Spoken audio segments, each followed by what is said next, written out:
Welcome, Dr. Ocampo, and thank you for joining our class today.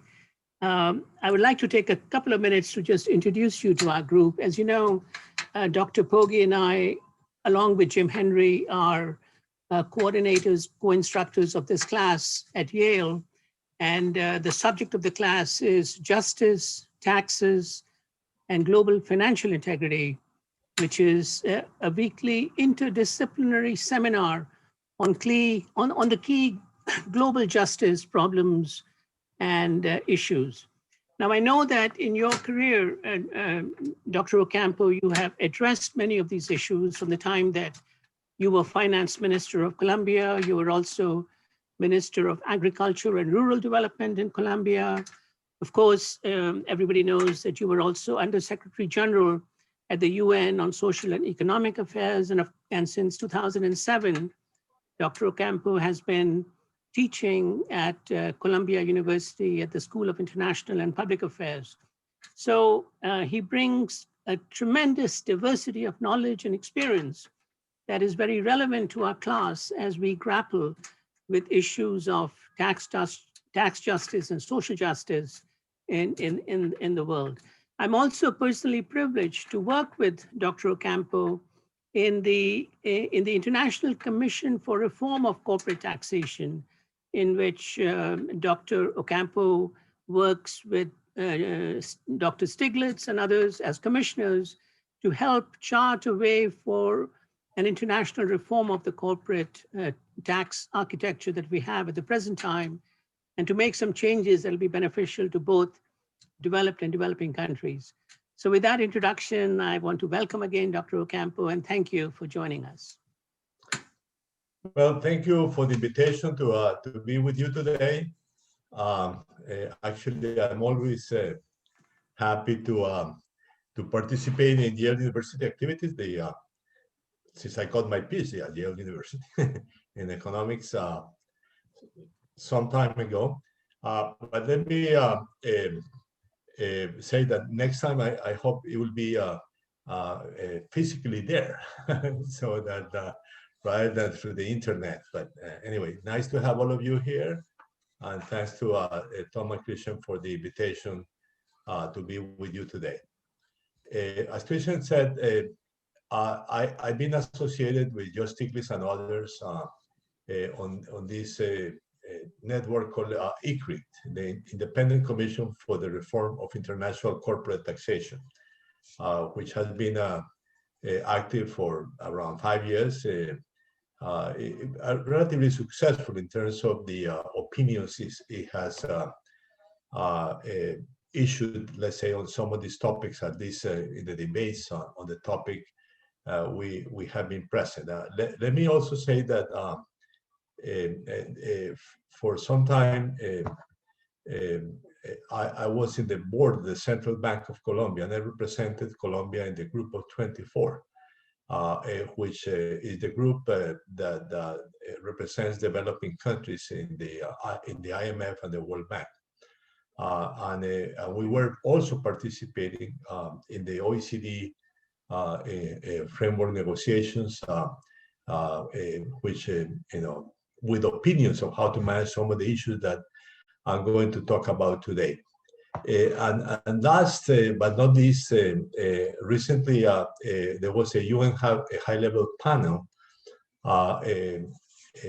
this UN, the United Nations high-level panel on that issued a report about a month ago called Financial Integrity for Sustainable Development, which dealt with 3 issues, with the tax evasion and with the corruption and money laundering, what to do with those 3 issues, and particularly support developing countries that are negatively affected by them.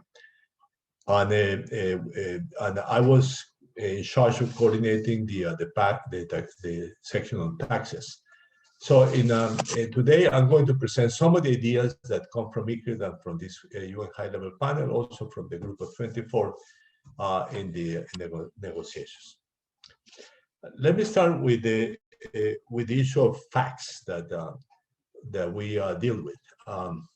The first one is that there is a negative trend in corporate tax rates that have taken place in the 1980s. They have come down in developed countries from around 38% to about 20 to a bit less than 25%. This trend may have stopped altogether. I think particularly the Biden administration in the U.S. increases the corporate tax rate, which is quite likely. I think it might, in the current conditions of high debt ratios in developed countries and the need for more tax revenues, it may start to reverse. But anyway, for the time being, the trend has been negative, not only developed countries, but in all other groups of countries. The same thing has happened with the top levels of the income tax, or the personal income tax, which has also come down significantly from the relatively high levels it reached in the 1960s and 1970s, let's say, which was part of the redistributive policies, let's say, that were put in place all over the world, but certainly in the strong terms in the developed countries. A third fact is that tax benefits reduce the effective tax rate in a significant way. At a global level, for example, the effective tax rate for corporations is more in the order of 13 to 14%, much lower than the let's say the tax rate of, let's say, 25% or more that is typical on average in developed countries and higher in developing countries.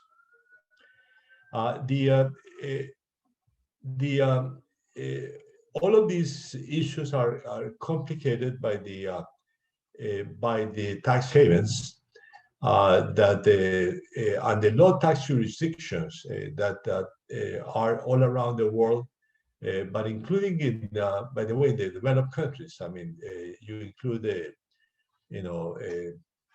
first of all, in Europe, you have the Ireland, Luxembourg, and Netherlands, let's say, as low tax jurisdictions. But also you have tax havens, many of which are British territories, actually.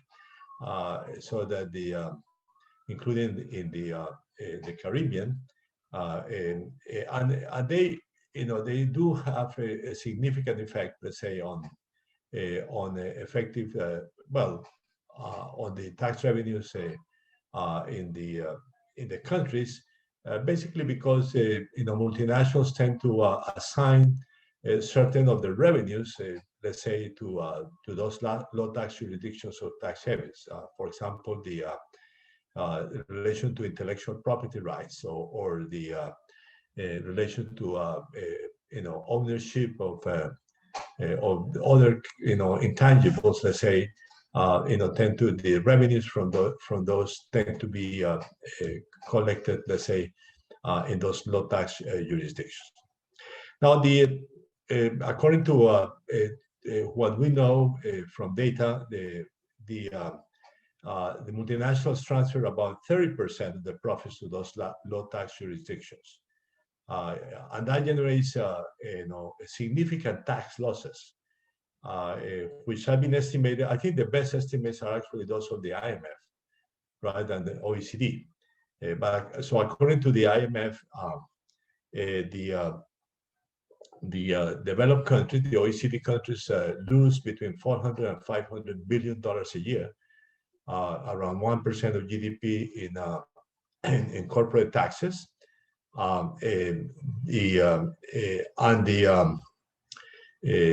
Developed countries are actually more strongly affected because they depend much more on corporate taxes rather than personal income taxes, which is a very important source of revenues in the developed countries. So the estimates by the IMF is that developing countries lose about $200 billion, which is 1.3% of GDP.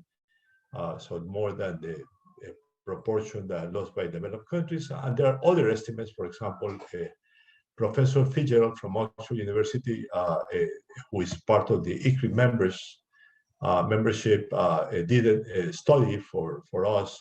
The estimate that he had are a bit higher, more in the order of $250 billion. Now, the issues that I mean, the big question is, what are the benefits from this, internationally speaking, particularly for the countries that are able to attract, let's say, capital through low taxes. And I think the main conclusion, which again comes in a strong term from several IMF studies, is that the attraction of capital is basically of financial assets, not a source of additional investment, and therefore of additional growth. So in that sense, it's just a reallocation of the financial assets among different countries and territories according to the tax rates that they have, with a very limited effect on the investment and growth in the countries that are able to attract that capital. Now, with that in mind, let me, with those facts, let's say, in mind, let me now talk about a bit of the institutional arrangements and the negotiations that are taking place in this area, and finally on the institutional issues that are important in this area. So there is a long history of double taxation treaties, which goes back to, I don't know, 1910s, 1920s. Among some countries, they were to some extent associated to the attraction of capital by Switzerland, which is less of a tax haven today than it used to be, but it was very important in the past, let's say, particularly in terms of attracting European capital. And the French in particular were very concerned by this issue. Anyway, they generated a wave of double taxation treaties, which is the main mechanism that has been in place for several decades as a mechanism to manage this problem. Although I must say that many of them are, as some people call, double non-taxation treaties. so it's they actually sometimes reflect or endorse limited taxation rather than increased taxation. And one of the problems, by the way, is that many of those treaties, for example, don't allow withholding taxes, which is an issue that I will come back to in my presentation. In the story of this issue, there have been two frameworks that were developed. The more inclusive one, but only for developed countries, is the OECD framework. So OECD does have an area of international tax cooperation among developed countries that that has lasted for some time, and they developed a principle for double taxation treaties based on the residence or the multinational, so as to protect the multinationals from or the countries where multinationals are headquartered from tax evasion, let's say, or tax illusion. Anyway, the other framework was developed actually by the United Nations. Actually, it goes back to the League of Nations. I must say, when I became Under Secretary General of the United Nations, I found out that this was an ad hoc committee. And I asked, for how long has it been ad hoc? And they say, oh, this is the League of Nations. So I'm talking about, this is a phenomenon that, I became the Secretary General in 2003, so in early part of this century, but still it was ad hoc. So at least one little reform that I was able to promote was to make it a regular committee. I mean, and to widen the areas that it analyzed. So it's a technical committee of the UN that has a long history. And one of the advantages of this tax committee that developed an alternative double taxation treaty to protect developing countries, basically using the source of income rather than residence as the framework for determining where taxes have to be paid. This is very important for some of the issues that you deal with, which is natural resources, because many significant part of investment in developing countries by multinationals is in natural resources. So it doesn't make sense for a country that where the investment is made, not to force payment of taxes in that territory, in that country, because of the headquarters of the multinational are in a developed country. Anyway, but this is the mechanism that has been in place in the OECD. The mechanism of this to manage double taxation or issues is what is called transfer prices. So the mechanism means that the transactions within among subsidiaries of multinationals or between subsidiaries and the headquarters have to estimate it at quote unquote market prices. Okay. The problem is that in many cases there are no comparable market prices. For example, in the case of intellectual property or trademarks, for example, it's impossible to have a comparable market reference for the. So you say the trademark Coca-Cola. what can it be compared with in terms of market transactions? Anyway, you can follow with the different trademarks. Now, the current framework has been enriched by the decision of the Group of 20 after the global financial crisis to include international tax cooperation among the topics that it wanted to increase international cooperation. So it gave the responsibility to the OECD, which developed a process called BEPS, Base Erosion and Profit Shifting. That has been the framework for the negotiations that have taken place. There was a round of negotiations that led to an agreement that was signed in 2017 and became effective in 2018.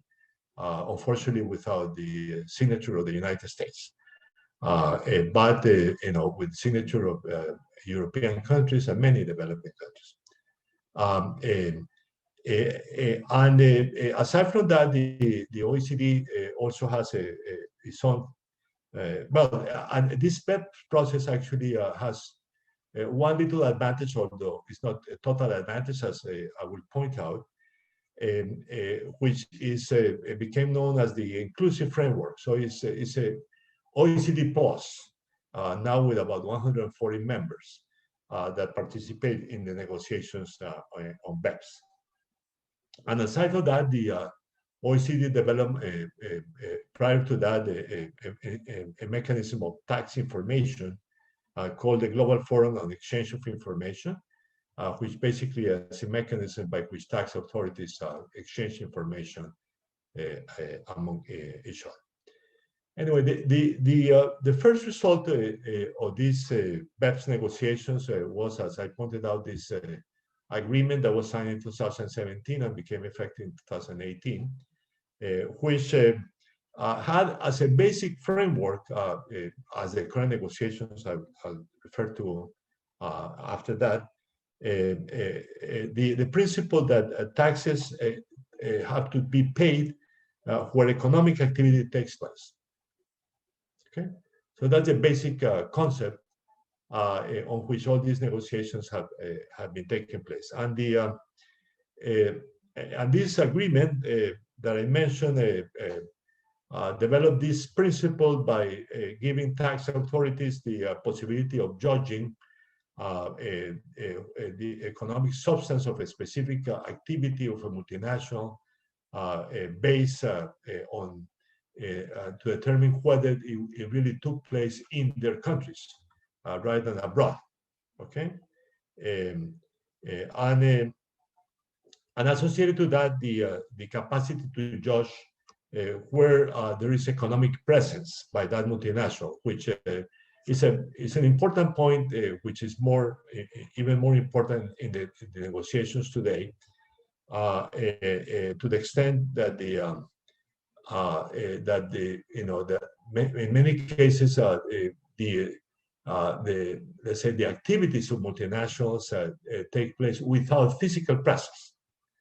Let's say you can think of Netflix.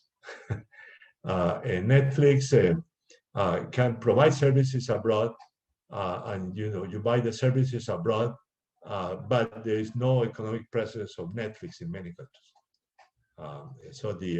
But you can say, well, the activity, the consumption of Netflix took place in my country, therefore Netflix made a profit in my country and should pay taxes in my country as a corporation. So you could say, in those cases, I come back to that. You can determine the economic presence of the multinational. And also associated to the negotiations at that time, there was the responsibility to do by really large multinationals to do what came to be known as country-by-country reporting. So they had to inform the tax authorities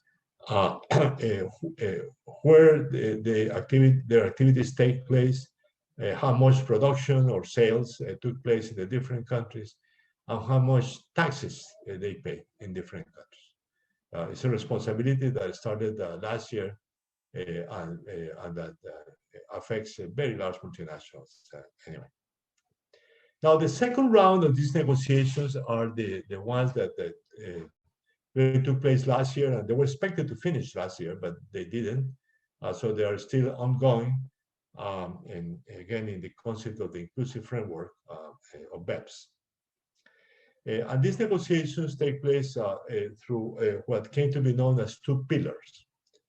The first pillar was very much focused on digital transactions. Since initially it was thought, because of the confrontation between the US and some Western European countries, there would be on digital businesses, because the Europeans were, let's say, taxing digital firms, let's say Microsoft, with levels of taxation that the US thought were unacceptable. But beyond the digital firms, I think the idea is that there are many digital transactions that take place today that do not necessarily are done by every business. And I guess with the COVID-19 pandemic, this world of digital transactions has become even more important. Okay, so the idea is that how to let's say advance over the previous agreement, including a very good management of digital transactions. Now, The basic idea, again, is that taxes should be paid where economic activity takes place. But in that regard, the OECD has proposed a framework in which they divide between profits, between residual and routinary profits. I say, well, the multinational makes routinary profits, which are basically should be assigned according to their view to the headquarters of the multinational. And then in the other countries, you have the residual profits, so profits over that routinary profit, and then those are the profit that should be paid in the other countries. That division is horrible for developing countries because the residual profits are very limited, and therefore developing countries have, in a sense, said that this is an acceptable system, and that's what ICRIC has pointed out as that should not be the basis for the negotiations. Rather, you could think of two different alternatives. The one that ICRIC has proposed, which is a very ambitious reform that will not take place immediately for sure, which is to treat multinationals as single firms, and then allocate the profits of the firms according to where activities take place. That is a very ambitious reform. It does have a resemblance with what the federal countries do today, including the US, Switzerland, for example, also Canada. But at the international level, it's not easy to do. So the alternative, which is what developing countries have been pushing, is something that countries like Brazil and India were already doing, which is to estimate a kind of profit margin over the transactions of multinationals, and say, well, you have to, that should be your profit in our territory on which you have to pay taxes. And the margin, of course, would be estimated on the basis of the global activities of that multinational. Okay. Anyway, so that is a simpler system and one that may be adopted, let's say, in these negotiations. Okay. Okay. The pillar 2 of the negotiations is to adopt a minimum corporate income tax. It's been unclear what the proposals are for that minimum corporate income tax, and they have said maybe 12.5%. So there's a room of maneuver, let's say, to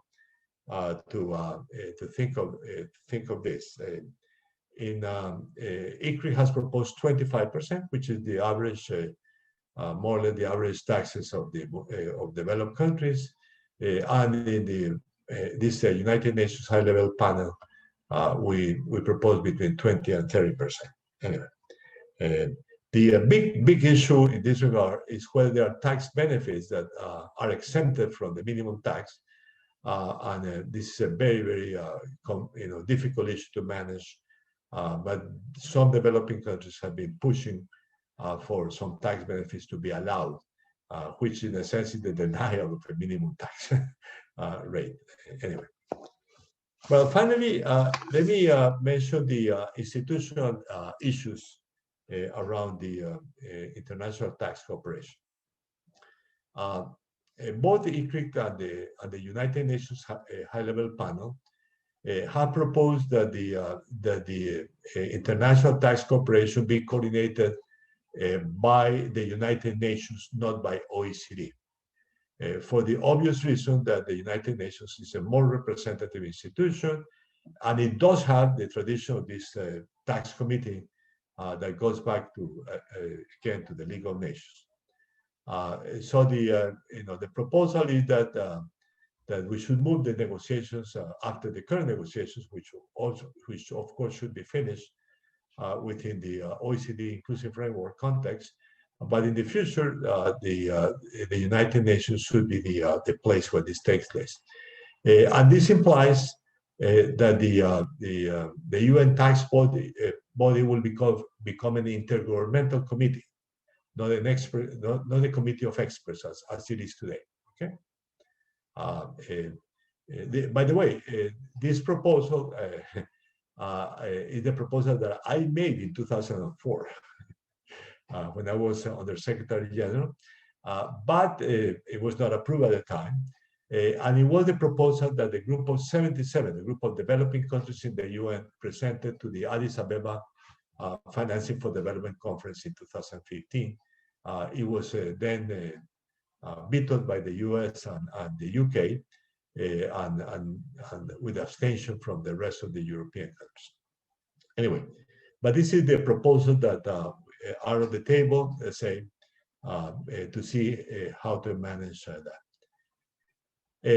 Associated to that, there are many other issues that should be discussed, let's say, as part of the institutional framework. The first one is a system of information. I said it could continue to be based on this OECD, exchange of information system. Of course, including developing countries. You could think of a system being managed rather by a global organization, and it could be the United Nations, or it might be also the IMF, which actually has the best information system on global taxes today. Okay, so that and associated to that, there has to be an automatic exchange of information among tax authorities according to our proposals, and to expand the country-by-country reporting. So that it affects a larger group of multinationals than it does today. Okay? Now, so that's one additional point. The second is dispute settlement. So when there are controversies between firms and countries on where the taxes or the taxes that they have to pay in the countries, there has to be a mechanism to resolve those disputes. Today, it basically takes place with arbitration by experts, by private experts. So it's not quite a government forum.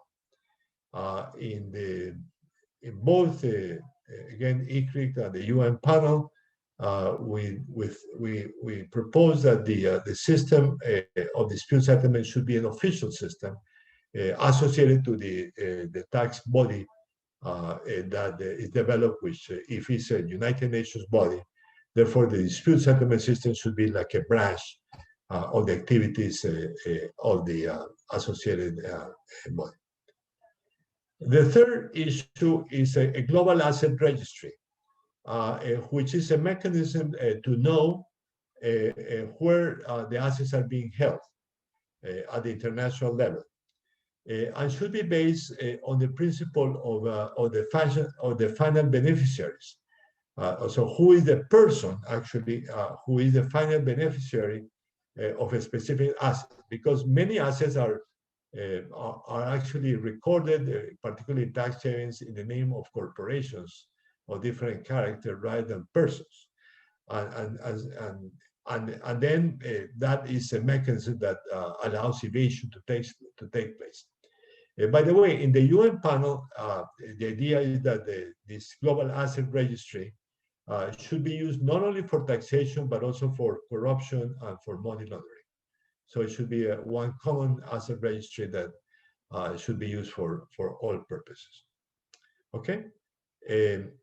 And you can say, well, as a fourth issue, what the hell we're going to do to control tax havens, which is not an easy issue. The OECD used to publish a list of tax havens, but that has become a bit of a weak system because the tax havens send information to OECD, then they are not considered tax haven anymore. So the list of tax havens is today a very loose list. Well, and finally, let me mention that some of the a couple of issues that have been in the agenda have not been in the agenda, which are quite important. The first one is capital gains. Many of the, a large part of the tax evasion through tax havens are done through capital gains, which are generally have generally lower taxes everywhere, notably in the United States. And sometimes are a source of significant tax evasion for countries. For example, if a Colombian firm, let's say my country, Colombia, sells its property of a firm, and then the transaction and sells to a multinational, transaction takes place in a tax haven in the Caribbean, then Colombia doesn't receive any single cent from the capital gains associated to that. So that's how to manage capital gains is very important. Also because many of the high incomes of personal incomes are associated to capital gains, right, and to dividends or other forms of income. And last but not least, withholding taxes. The double taxation treaties, many double taxation treaties forbid the use of withholding taxes. And withholding taxes are a system of information which is very useful in national tax systems. And there is no reason why they should not be used at the international level on a broader scale. Actually, the Technical Committee of the UN on Taxes has proposed that in their double taxation treaties, withholding taxes should be allowed and not forbidden. Okay, with that, I think I finished my presentation. I open for questions. Thank you. Thank you, Dr. Ocampo. Before opening it up to the group and follow up to your comments, since you are the only former finance minister of a country who's speaking to our group during this seminar, we may have Mr. Gordon Brown speak to us later, but that's not confirmed yet. A question that I have, and I think our students may also have, is as finance minister of Colombia, were there some real opportunities that you had to ensure that the elite in your country paid their fair share of taxes and there was no tax avoidance on their part, and to also ensure that the foreign multinational companies doing business in Colombia also were paying their fair share? Were there some strategies you used to ensure compliance by both the elite in your country and by the foreign multinational companies? Well, let me point out that the major problem that Colombia has, on which there have been negotiations for some time, is that many of the let's say, of the property by high-income persons are registered in Panama. So Panama, for practical purposes, is the main tax haven for Colombians, let's say. And there have been through time negotiations with Panama. At one point, by the way, during the past administration of Colombia declared Panama a tax haven, which of course was a major conflict. And then finally, it did not continue with those characteristics, but tried to get information from the Panama tax authorities, let's say, on income and capital held by corporations of Colombia. But the problem, by the way, is also very much true in relation to the United States, particularly to Florida. So that many high-income Colombians do have their properties registered in Florida rather than Colombia.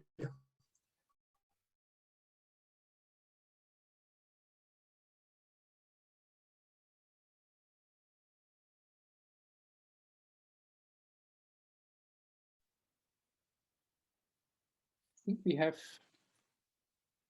José Ocampo frozen. Is that right? Or is it just me? With no success. It was associated to the smuggling done through the free port of Panama.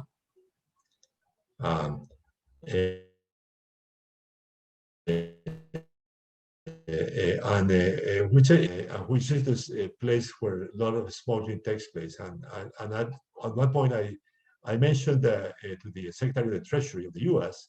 That they should help, with information because many of the goods that are sold through the Colombian Free Trade Zone actually originate in the United States, in Florida in particular.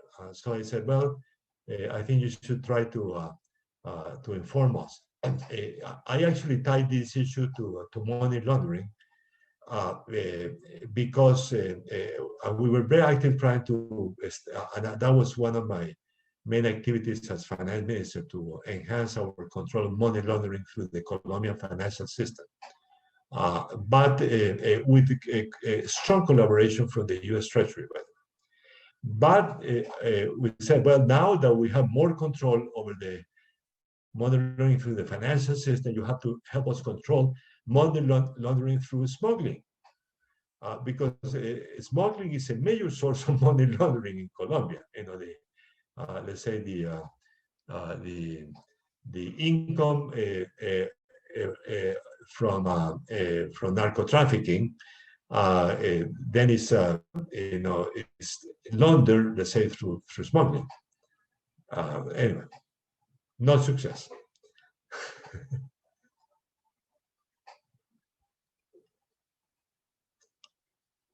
So, any question? Yeah, Ryan? Thank you. So while reading about the two pillars, it becomes abundantly clear that the need for international cooperation arises.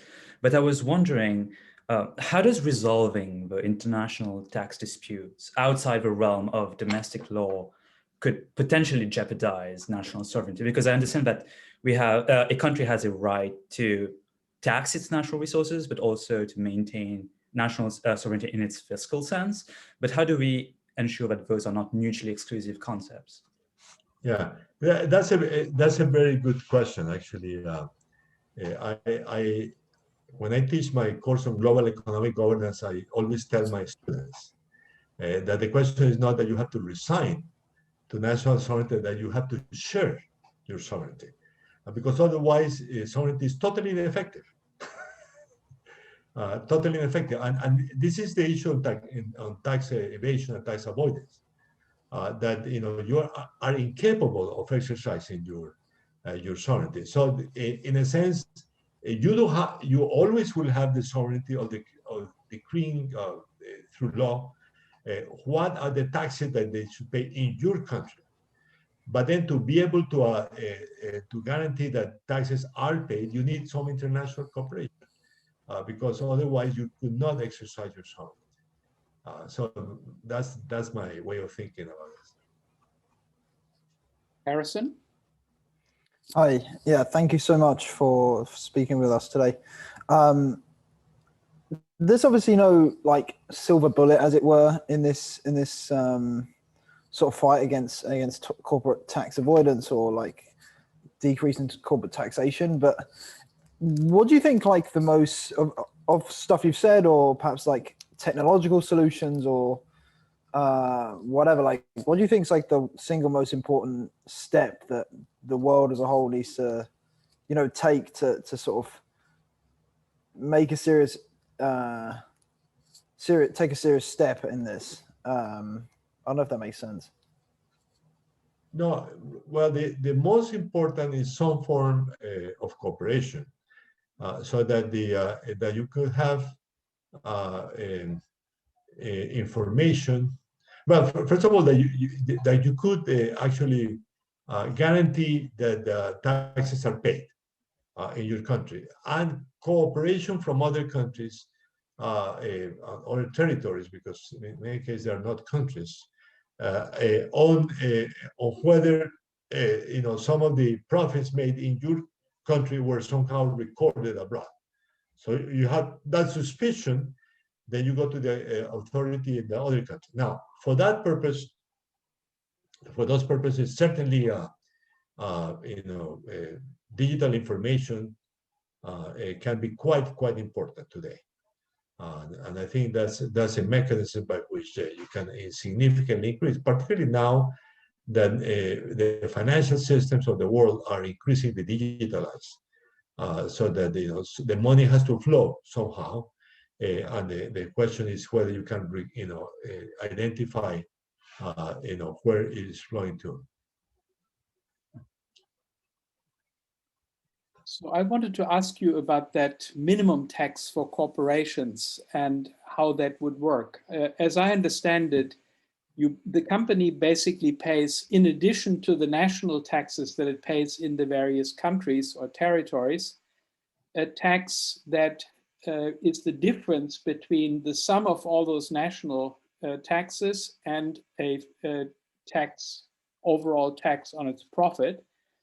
And here, one question is, where should that extra money go? So if a company underpays, for example, by using tax havens to register and realize some of its profits, then it owes a certain amount of tax, but that tax, if we could dedicate that to some particularly attractive purpose, maybe we could make this sort of a tax more popular. So if we said, for example, it goes to the Global Fund, or it goes to a kind of international poverty eradication effort, or an effort to improve the environment, reduce carbon emissions in some way, support green technology, something like that, maybe we could have a better chance of realizing it politically. Well, perhaps I was not clear in my explanation. No, this is a minimum national tax rate. So you say every nation has to enforce. Right. I see. So, and then you really need every single last tax haven, so to speak, to agree to it, right? Right, but if the tax havens don't, which they will not, then you have to use the other mechanism, the pillar one. Pay taxes where economic activity takes place. But then every country will have that as a minimum tax, which means that you can have higher than minimum tax. So, for example, if the minimum tax is 20%,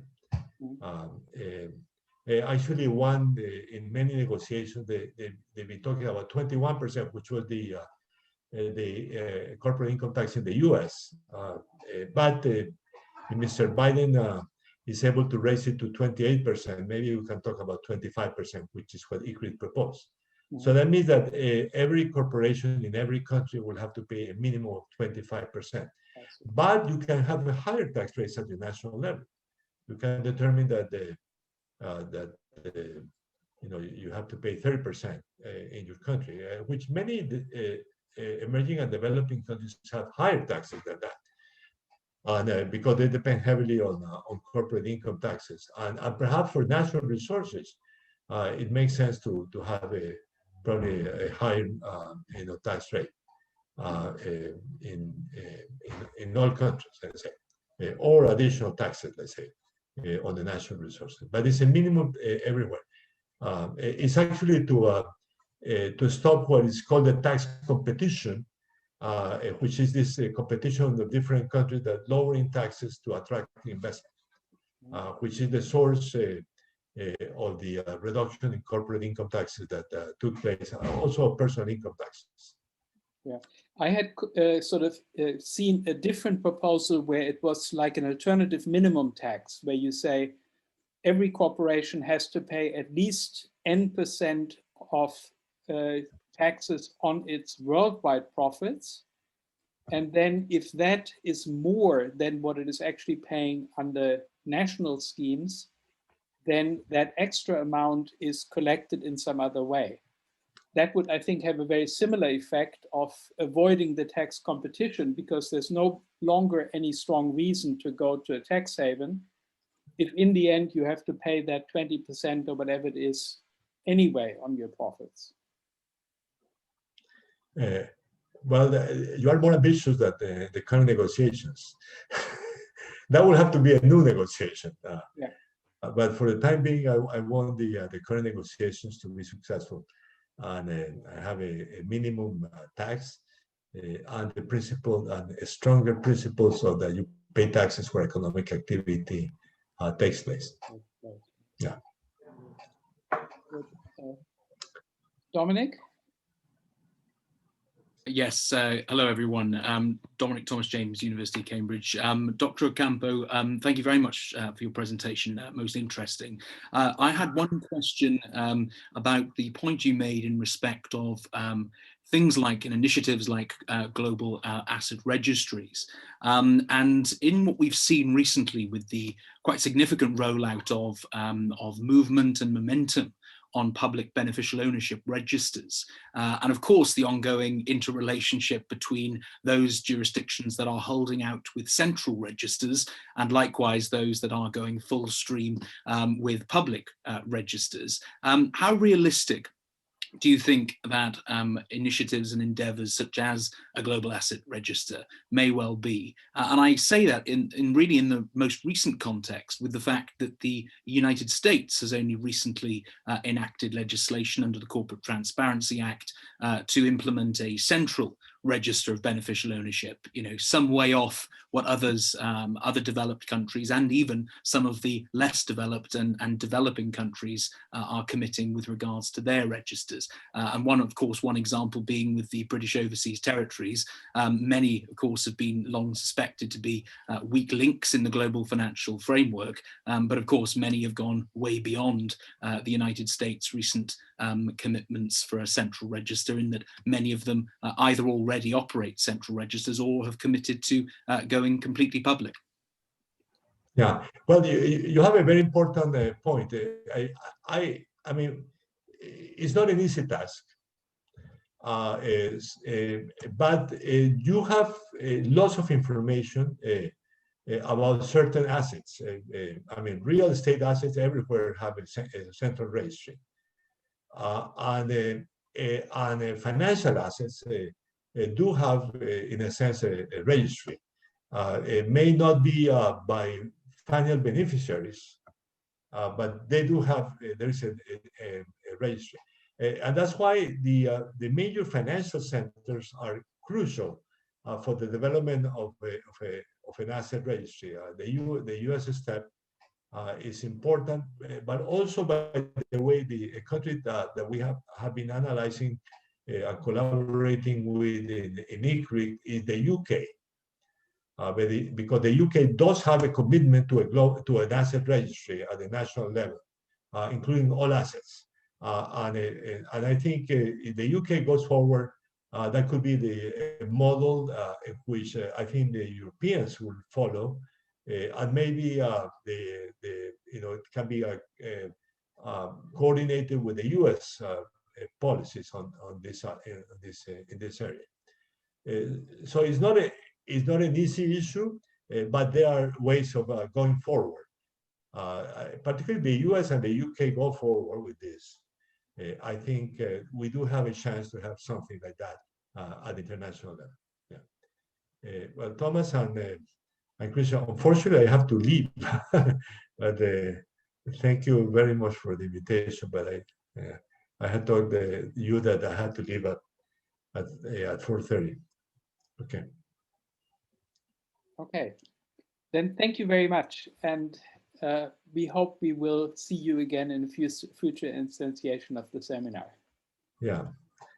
Yale University is always in my heart. So I hope to be with you again. Thank you. Appreciate that. Okay. Bye then. All the best. Okay. Thank you. Thank you, Dr. Ocampo.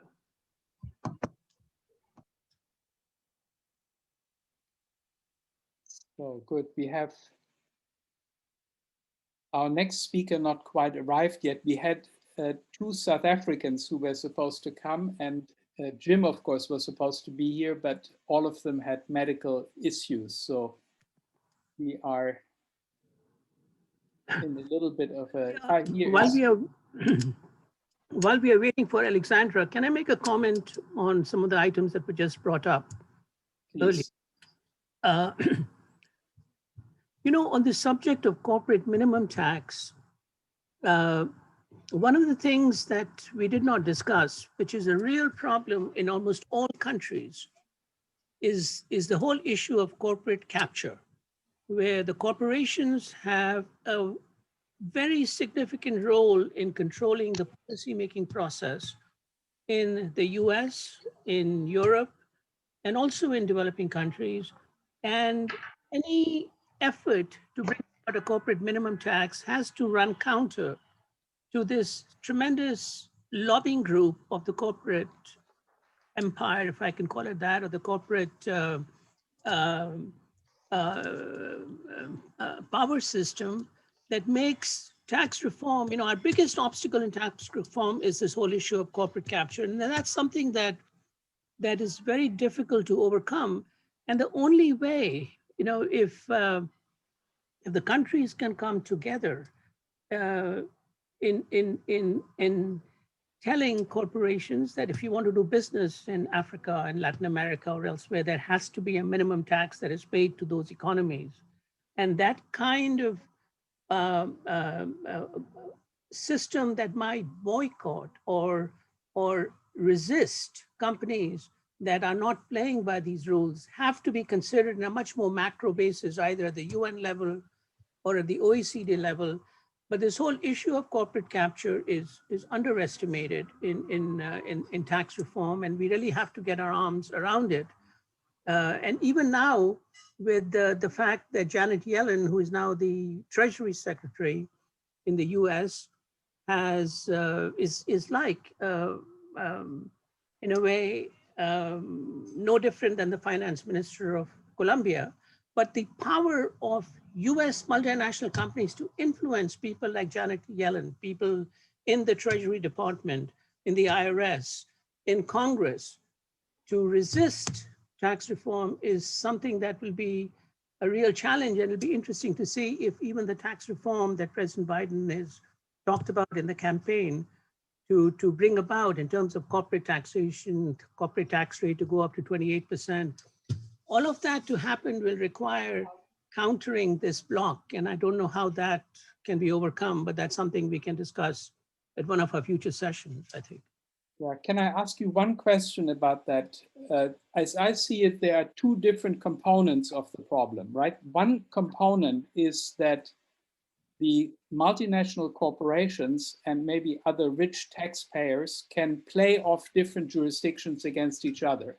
Right. So they can say, if you don't give me such and such benefits and reductions and offsets and credits and so on, then I will simply take my business elsewhere. Right. The other one is, and that can be overcome, as you say, through collaboration, that you basically say we unionize the poorer countries. Yeah, and a corporate minimum tax is part of that solution, right? But then there is a second component, which is even more tricky, perhaps, and that is the component where you corrupt the officials in the countries where you're doing business. You basically say to those officials, look, you can either get $100 million in taxes from me, or you get $1 million as private money from me, or we will pay for the tuition of your daughter at Yale or Columbia University or whatever. And so you try to corrupt the system in that way. And that's much, much harder probably to combat than when it is a matter where all the officials in the poorer countries are really having the interests of their countries at heart, are really trying to do the best to maximize revenue for their countries. Thomas, on the second part, I think there is a certain deterrent on those kinds of practices that are presented by the Foreign Corrupt Practices Act. Multinational companies have to be party to, which originated in the US and then was adopted in Europe, and then became a UN system of international action. Now, this is not to say that it does not happen, because as you know, in the recent case in Angola, There was widespread corruption by the leadership in the country, the daughter of the former president of Angola, and so forth. Those kinds of situations, I think, are more and more coming out in the open through the whistleblowers, through the leaks that are taking place, the Panama leaks, the tax haven leaks, the Mossack Fonseca, the law firm that set up many of these arrangements. So I would say that, yes, there is the opportunity for companies to do this, but the deterrent of the Foreign Corrupt Practices Act also comes in the way, because then their ability to be sanctioned and subject to many penalties by the US or European governments also becomes significant. So I would say that that is now somewhat in control, but it is not to say it is not absolutely in control. Mm-hmm. So that was exactly what I was trying to get at. You think that the most important component really is lack of collaboration among the poorer countries? Their power is much less in comparison to the power of the multinational companies to exert their system, their point of view, and demanding certain tax incentives as a condition for investment. And that's the real issue here, because that's where they take advantage of tax competition. And if we can get a breakthrough in the area of minimum tax, then that power is substantially, at least to some extent, reduced. That is hope. Do you think there's also a major discrepancy in the competence of officials in the developing countries versus multinational corporation officials? Absolutely. And I think that's clearly a major problem, where even though there are many patriotic and well-intentioned and well-trained tax practitioners in developing countries, they are often hired away by either multinational companies or by the law firms that are operating there at 10, 15 times the salaries that they would otherwise be getting. So even though there is very good talent, it is the temptation of being taking on prestigious roles in MNCs or in law firms and accounting firms becomes a real issue. So there is clearly a competence difference here. And that's where I think two governments that have played a very important role, the government of Norway and the government of Germany. The German Development Institute has spent a lot of time in training tax administrators, as has the government of Norway through its foreign aid program. So there are push and pulls here. Foreign governments are redirecting some of their foreign aid in the development of tax administrators, but the incentive, the temptation is still there to move on to different positions. And this is not to say that there are many patriotic and very diligent and hardworking and capable tax administrators who stay in their position in spite of these temptations. And that we've also seen, and is also a reason for hope. How much collaboration is there among them internationally? You mean among competent tax administrators? Yes. It is becoming more and more. Once the inclusive framework at the OECD level became much more prominent in decision-making and getting feedback from developing countries in the OECD tax process, many of these tax administrators really had a chance to interact much more closely with each other and to hear their points of view.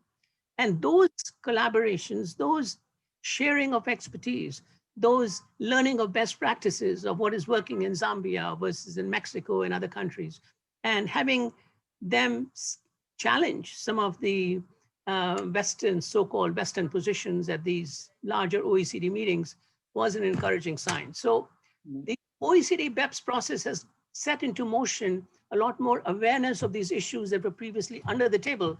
Now they're on the table, and tax administrators are sharing their best practices as to how to deal with these issues. So in that sense, there is some collaboration that is certainly noticeable. Mm-hmm. Yeah. Maybe if I may ask one more question, how important do you think are these leaks that are coming out, the whistleblowers, the Lux leaks, Panama Papers, Paradise Papers, and so on and so forth? Is that really making a big difference to the willingness of companies and rich taxpayers to comply? I think it certainly strengthens the hand of legislatures in the countries where they notice that their elite have been taking advantage of these practices. That is one. It has also helped the tax justice movement learn a lot more about these practices that we always suspected, but we couldn't put our finger to it. So, and as you know, a number of people who were exposed to these lux leaks have lost their positions of power. Some have been imprisoned. Some have had major penalties and fines to pay. So in a sense, I think these leaks have had the effect of validating the tax justice movement that has existed all along. It has given them more data points to support, and it has made the companies concerned and the politicians a lot more gun shy about doing this so overtly as they had been doing it in the past. Any comments, questions from anybody else? I have a question. Well, one thing I was going to ask Professor or Dr. Ocampo was, like, we discussed a lot about corporate income tax or corporation tax, which is obviously a tax on like profits. But last week we spent a bunch of time discussing, you know, where wealth tax could be useful. And, you know, are there any, aside from capital gains taxes, are there any other, you know, potentially more viable or like easily or more easily enforced taxes on corporations, like, you know, some sort of wealth tax for corporations who are just holding huge cash reserves, or I don't know. That was my first question. Then, like, my second question is, like, going off of the discussion about like individual actors in each country, like, what can be done at like a, I don't think a grassroots level is the right word, but like a grassroots sort of individual level here. Like, is there a technological problem that people could be solving? You know, it seems like putting it at the state level is somehow constraining. Say that part again, the second part again, the state level? Like, it seems like just it seems to me that as much as this problem does have to be solved like at the state level, there's more. It might be worth exploring what could be done, you know, just at the level of the individual or the I don't know. What I'm sort of thinking about is, like, for instance, what role, for instance, like blockchain technology could play, and we talked a bit about this with like public registries in making it a lot easier to enforce taxation, that sort of thing. Yes. I think going back to your first question on corporate tax, in terms of how companies can avoid a lot of tax, and there's some very simple ways to make them pay a fair share. For example, we hear often how Amazon and Google and Facebook pay no income taxes. And, you know, all of these are almost like big tech monopolies, but they take advantage of a provision in the tax law that came about 20 years ago, mainly intended for smaller companies. And that provision says that companies are allowed to give stock option to their executives as a way to incentivize the executives to help build the stock up, of the stock value up. And the companies can deduct the difference between the fair market value of the stock and the cost of the stock that is provided to companies. This unrealized gain, this gain between, you know, if a company gives you, for example, if you're an Amazon executive and the Amazon gives you shares worth $1,000, but its actual value over 2-3 years is $10,000, a company can actually deduct the difference between $1,000 and $9,000 and $10,000 as an expense, even though they have not incurred an extra dollar in giving you that compensation. So what we are seeing is a tremendous loophole that even people, why does Jeff Bezos pay such little tax, or executives of Facebook? Is because most of their compensation is paid in stock options. And the the difference between what they are paid and what the market value is becomes capital gain when they eventually cash it. And the difference between the original cost of the option and the value of the share and the fair market price becomes an ordinary deduction rather than a capital gain. So basically the executive is getting a significant benefit by paying on that income a capital gain rather than ordinary income. And the individual and the company is getting an ordinary tax deduction. So what we're having is most of these big companies are giving tremendous amount of compensation through stock options. They take an immediate deduction, even though there's not a cash outlay for these stock options on their income, and end up paying no corporate income taxes. So there are loopholes like this at the corporate level that really need to be addressed, because ordinary, you and I, or people who are on a salary arrangement cannot take advantage of these special arrangements that corporate executives have, which benefit not just the executives, but also the companies for which they are working. So there are examples like this that at a macro level have created a major lopsided advantage to these big monopolies, big companies whose share values are going up dramatically and who are able to then pay their executives high amount and still have no corporate income taxes to pay. Another example that I can give is there used to be a rule that corporate executives had a limit to how much compensation could be paid in terms of executive compensation. There used to be an excess compensation provision in the law that says any excessive compensation paid to an executive would not be allowed as a deduction at the corporate level. All those rules have been taken away. There used to be rules that corporations cannot use their earnings to buy back shares to boost up the value of the stock. Those provisions have been taken away. So I think what has happened is, ever since the 1980s, when the Reagan administration came in, we had a number of provisions that started to benefit corporations in a substantive way.